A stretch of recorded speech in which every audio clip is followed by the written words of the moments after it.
तर नमस्कार मित्रांनो, आपले स्वागत आहे नवीन एका व्हिडिओमध्ये. तर मित्रांनो, आज आम्ही भीमाशंकरच्या जंगलामध्ये फिरायला आलतो. जे की भीमाशंकरची गुप्त भीमाशंकर ही देवराय आहे, जे की भीमाशंकरमधली एक अतिशय सुंदर अशी देवराय आहे. आणि आपण या ठिकाणी पाहू शकता किती मोठ्या प्रमाणात घनदाट असं जंगल आहे मित्रांनो. या ठिकाणी आपण पाहू शकता बघा किती आणि मोठमोठे झाड आहेत मित्रांनो. इकडं तुम्ही दाखवा, या ठिकाणी बघा किती मोठे झाड आहेत. आंब्याची म्हणा, कारंबू म्हणा, आणि विविध प्रकारच्या अशा वनस्पती आणि मोठमोठे झाडं, मोठमोठे असे झाडं आहेत मित्रांनो. आणि तुम्ही जर पाहिलं, या ठिकाणी जो प्राणी आढळतो मित्रांनो, जो की शेकरू खारे, ज्याला की इंडियन जायंट स्क्वेरल म्हणून म्हणतात, जो की महाराष्ट्राचा राज्य प्राणी आहे. आणि या भीमाशंकरच्या जंगलामध्ये मोठ्या प्रमाणात हा शेकरू प्राणी आढळतो. आणि त्याच्यासाठीच हे भीमाशंकर अभयारण्य स्थापना झाली आहे, या शेकरू प्राण्यासाठी खास. तर मित्रांनो, आज आम्ही सकाळी सकाळी या ठिकाणी काय झालं की चालण्यासाठी आलतो. भीमाशंकरमधून या ठिकाणी चालण्यासाठी आलतो. सकाळी सकाळी जवळजवळ आम्ही 7च्या आसपास निघालतो. आणि त्या ठिकाणी आम्हाला एक शेकरू प्राणी पाहायला भेटला, की जो की सर्रास आढळतो. या ठिकाणी आपण पाहू शकता, हा जो प्राणी आहे मित्रांनो, हा शेकरू प्राणी आहे. कसा बघा. आणि आता जस्ट काय झालं की आम्ही यायच्या अगोदर या ठिकाणी तो बऱ्याचदा म्हणतात की शेकरू प्राणी जमिनीवरती येत नाही, म्हणजे अशी पुस्तक आहे किंवा आपण या ठिकाणी वाचलेलं आहे किंवा लोक पण सांगतात. परंतु आता आम्ही एक व्हिडिओ शूट केला, फक्त तो याच्यामध्ये उभ्या साईज, म्हणजे त्याच्यामुळे आपण बघू. आणि या ठिकाणी तो शेकरू खाली आलता मित्रांनो. तो खाली कशासाठी आलता, तर आंबे पडलेले खाली मित्रांनो. एक आंबा होता, तो आंबा घेऊन तो वरती गेला. त्याचा शॉर्ट व्हिडिओ मी आपल्या यूट्यूब चॅनलवरती अपलोड करेल. तर अशा प्रकारे मित्रांनो, आता शेकरू प्राण्याविषयी जर सांगायचं झालं मित्रांनो, तर हा आपल्या महाराष्ट्राचा राज्य प्राणी आहे. आणि त्याचा आपण जर कलर पाहिला तर हा थोडासा तांबूस वगैरे रंगाचा आहे बघा. आणि शेपटी त्याची थोडीशी सफेद अशी, म्हणजे तांबूस रंगाचा हा प्राणी असतो पूर्णपणे. आणि काही काही भाग म्हणजे शेपटीचा भाग म्हणा किंवा कानांच्या तिथला भाग, तर हा सफेद आणि या दोन रंगाचा असतो, तांबूस आणि सफेद. आणि मित्रांनो, हा प्राणी या ठिकाणी सर्रास आढळतो. सर्रास म्हणजे सर्रास. तुम्ही जर सकाळी सकाळी या ठिकाणी चालायला वगैरे आले, तर तुम्हाला जर पाहायचं असेल तर तुम्ही या ठिकाणी येऊ शकता. आणि तुम्हाला हा प्राणी म्हणजे हमखास पाहायला भेटणार. अतिशय शांतता वगैरे असते, कारण हा जो मार्ग आहे मित्रांनो, हा भोरगिरी गुप्त आपला हे भीमाशंकर, हे गुप्त भीमाशंकरची देवराय आहे.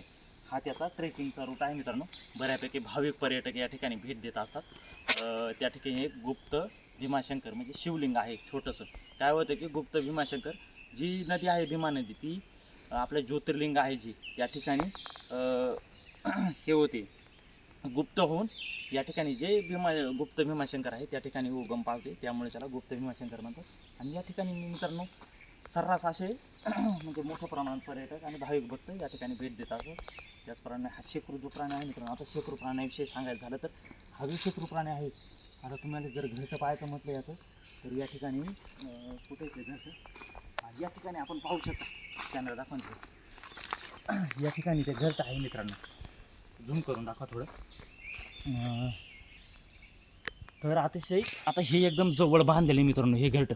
पण मोठ्या प्रमाणात जे घरटे असतात मित्रांनो, ते एकदम झाडाच्या टोकाला असतात. आता या ठिकाणी तुम्हाला घरटं मगाशी आम्ही त्या ठिकाणी पाहिलं, तर मित्रांनो एकदम झाडाच्या एकदम टोकाला घरटे असतात मित्रांनो. आणि का ते घरटे त्या ठिकाणी बांधतात, तर शत्रूपासून, म्हणजे त्याचे काहीतरी शत्रू असतात, वानर म्हणा, माकड म्हणा, आणि त्याचे शत्रू असतात, म्हणजे आणि बिबट्या वगैरे झाले, घार म्हणा. तर जे काही हे प्राणी आहेत, हे बिबट्या झालं, माकड म्हणा, जे एकदम टोकाला का बांधतंय की जेणेकरून हे प्राणी काय करते की माकड झालं, ते वानर झालं, ते घरटे वगैरे उद्ध्वस्त करतात त्यांचे. आणि बऱ्यापैकी ज्या ठिकाणी माकड आहे त्या ठिकाणी शक्यतो हे घरटे बांधत नाही, आणि जरी बांधले तरी एकदम झाडाच्या टोकाला. तर अशा प्रकारे असते. आणि एक शेकरू प्राणी आहे ना, त्याची जोडी असते, तर नर मादीची. तर ते जवळपास 5 ते 6 घरटे बांधतात. म्हणजे त्यांचं काहीतरी टेरिटरी ठरलेले असते मित्रांनो. त्या टेरिटरीमध्ये म्हणजे त्यांचा जो एरिया ठरलेला असतो, तर त्या ठिकाणी ते आदिवासी करतात. आणि त्या ठिकाणी 5 ते 6 घरटे बांधतात, जेणेकरून त्यांच्या शत्रूंची दिशाभूल व्हावा. आणि त्या घरट्यांमध्ये सुद्धा काय असतं की एक हे नर्सरी घरटं असते. त्यामध्ये काय होतं की समजा त्यांचा प्रजननकाल झाला आणि त्याच्यानंतर जर पिल्लांना त्यांनी जन्म दिला, तर त्या नर्सरी घरट्या म्हणजे त्याचे पूर्ण संगोपन केले जाते. आणि अशा प्रकारे असते. आणि त्यांचं घरटं जे असतं ते मित्रांनो, काही छोट्या छोट्या झाडांच्या फांद्या वगैरे असतील, पाने असतील, गवत वगैरे असतील.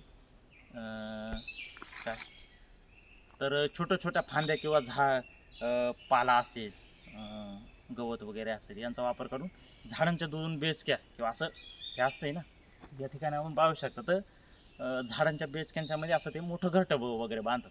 सेम जे आपली खारा असते, छोटी खारा असते नाही का, तर त्याप्रमाणे हिचं घरटं असते. हा एक खारीचाच प्रकार आहे मित्रांनो. हिला जायंट स्क्वेरल असं म्हणतात, इंडियन जायंट स्क्वेरल. तर अशा प्रकार आहे मित्रांनो.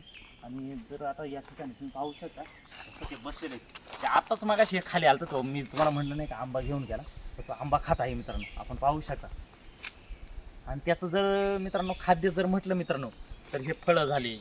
आता फळांचा जो सीझन असते आंब्याचा, आता हा एप्रिल मेचा सीझन आहे, आंबं झालं, उंबर झालं, हे फळं वगैरे खातात. आणि या ठिकाणी मोठ्या प्रमाणात करप पण आढळतात.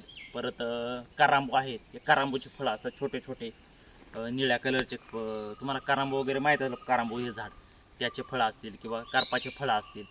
आणि पाला जरी म्हटला तरी, आता समजा तुम्हाला हे दाखवतोय, तो जर पाला म्हणला खायचा म्हणला ना, हे कसं झाड, हे सेंद्रियचं झाड आहे मित्रांनो, याचं नाही पाला खात, पण करपाचा वगैरे ते पाला खाते, करपाचं झालं. आणि ते जरी खाल्लं तरी मित्रांनो, मी हे बघा कसं खाते ते, तर हा जो आतला भाग असतो मित्रांनो, अशा प्रकारे ते खाते. म्हणजे असं पान होतं त्याचं, म्हणजे खाल्ल्यानंतर असं राहते. म्हणजे फक्त आतला जो भाग असतो ते असं अशा प्रकारे खात असते. आणि बाकीचे फळं वगैरे खाते, कधी कधी मग झाडाच्या साली वगैरे खात असते. म्हणजे असं अशा प्रकारे त्याचं हे आहे, खाद्य वगैरे आहे. आणि मुख्यतः तो दिवसा बाहेर येतो, रात्री पूर्णपणे घरट्यामध्ये असतो.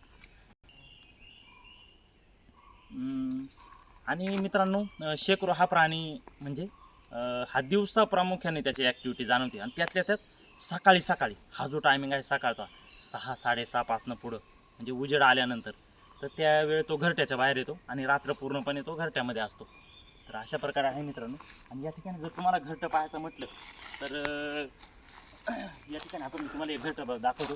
हे तुम्हाला मी घरटं दाखवतो, हे एकदम खाली होतं, तर तुम्हाला एकदम झाडाच्या टोकावरचं घरटं दाखवतो. आणि मुख्यत्वे हे जी घरटे असतात मित्रांनो, हे झाले आंबा झाला, जांभळ झाला, परत करांबू झाला, या झाडांवरती सर्राशी घरटे आढळतात. कारण हे झाडं एकदम उंच वाढतात ना, आणि त्या ठिकाणी आपण पाहू शकता, म्हणजे बऱ्याचदा घरटी एका झाडावर 3-3, 4-4, 5-5 घरटे सुद्धा आपल्याला मित्रांनो पाहायला भेटतात. तर त्या ठिकाणी आपण पाहू शकता, झूम करून दाखवा. तर अशा प्रकारे मित्रांनो,